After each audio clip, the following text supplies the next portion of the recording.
जय श्री राम साथियों, आज हम बात करने वाले हैं सबरी को आश्रम सौंपकर महर्षि मतंग।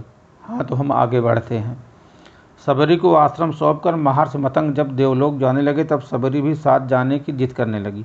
सबरी की उम्र 10 वर्ष थी। वो महर्षि मतंग का हाथ पकड़कर रोने लगी। महर्षि सबरी को रोते देख व्याकुल और सबरी को समझाए, पुत्री इस आश्रम में भगवान आएंगे, तुम यहीं प्रतीक्षा करो। अबोध सबरी इतना अवश्य जानती थी कि गुरु का वाक्य सत्य होकर रहेगा। उसने फिर पूछा, कब आएंगे? महर्षि मतंग त्रिकालदर्शी थे, भूत भविष्य सब जानते, तो वह महर्षि थे। महर्षि सबरी के आगे घुटनों के बल बैठकर और सबरी को नमन किया। आसपास उपस्थित सभी ऋषिगण असमंजस में डूब गए। ये उलट कैसे हुआ? गुरु यहाँ शिष्य को नमन करते हैं, कैसे हुआ? महर्षि के तेज के आगे कोई बोल न सका। महर्षि मतंग बोले, पुत्री, अभी उनका जन्म नहीं हुआ है, अभी दशरथ जी का लग्न भी नहीं हुआ है। उनका कौशल्या से विवाह होगा, फिर भगवान की लंबी प्रतीक्षा होगी, फिर दशरथ जी का विवाह सुमित्रा से होगा, फिर प्रतीक्षा होगी, फिर उनका विवाह कैकेयी से होगा, फिर प्रतीक्षा होगी, फिर वह जन्म लेगी और उनका विवाह माता जानकी से होगा, फिर उन्हें 14 वर्ष का वनवास होगा, फिर वनवास के आखिरी वर्ष माता जानकी का हरण होगा।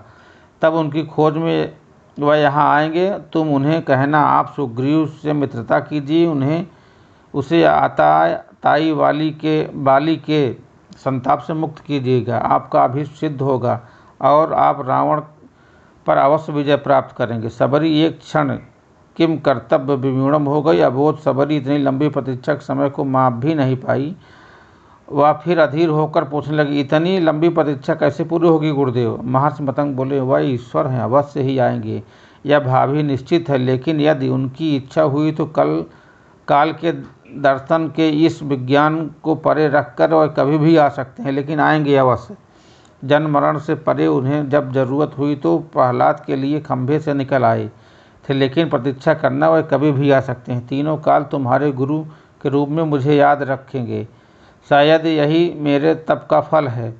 सबरी गुरु के आदेश को मानकर वहीं आश्रम में रुक गई। उसे हर दिन प्रभु श्री राम की प्रतीक्षा रहती थी। वह जानती थी कि समय का चक्र है, उनकी उंगली पर नाचता है, वह कभी भी आ सकते हैं। हर रोज़ रास्ते में फूल बिछाती और हर क्षण प्रतीक्षा करती, कभी भी आ सकते हैं।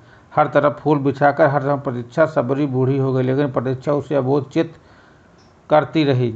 और एक दिन उसके बिछाए फूलों पर प्रभु श्री राम के चरण पड़े। सबरी का कंठ अवरुद्ध हो गया, आंखों से अश्रुओं की धारा फूट पड़ी।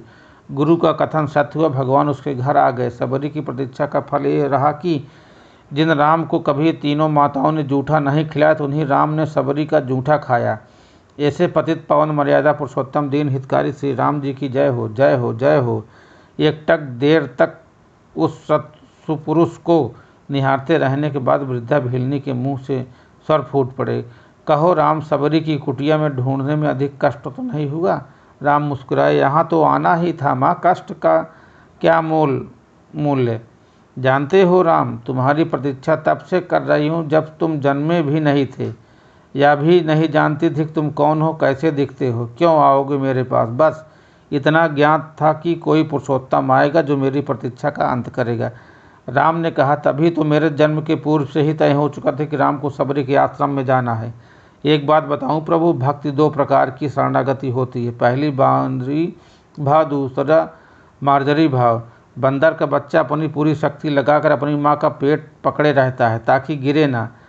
उसे सबसे अधिक भरोसा माँ पर ही होता है और वह उसे पूरी शक्ति से पकड़े रहता है। यही भक्ति का एक भाव है जिसमें भक्त अपने ईश्वर को पूरी शक्ति से पकड़े रहता है, दिन रात उसी की आराधना करता है। बांदरी भाव।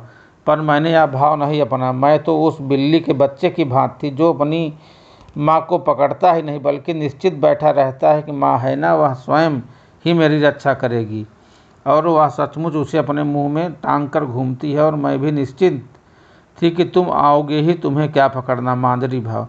राम मुस्कुराए रह गए। भीलनी ने पुनः कहा, सोच रही हूँ बुराई में भी तनिक अच्छाई छिपी होती है ना। कहाँ सुंदूर उत्तर के तुम, कहाँ घोर दक्षिण में मैं।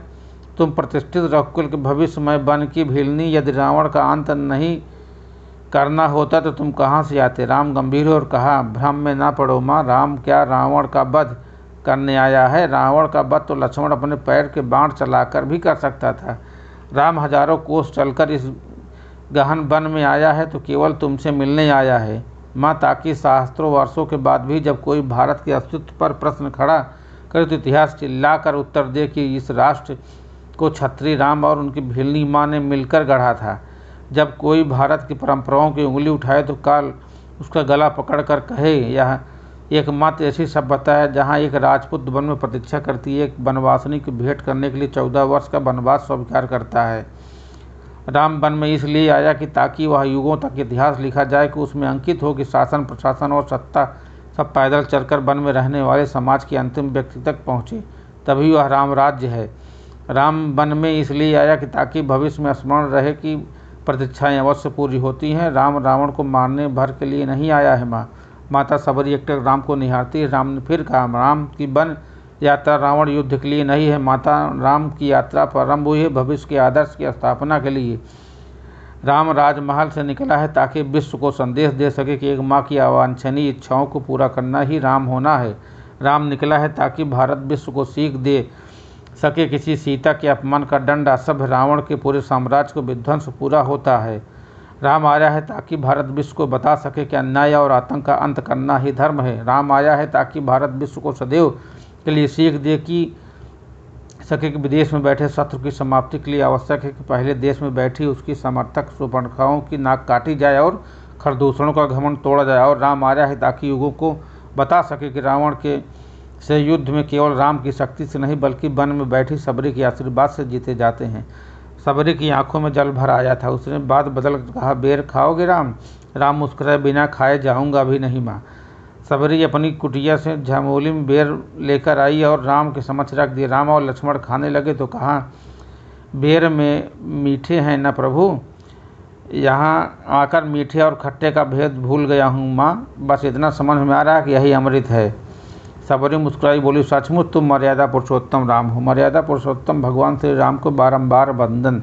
जय श्री राम, सीताराम। वीडियो अच्छी लगी तो चैनल को सब्सक्राइब जरूर।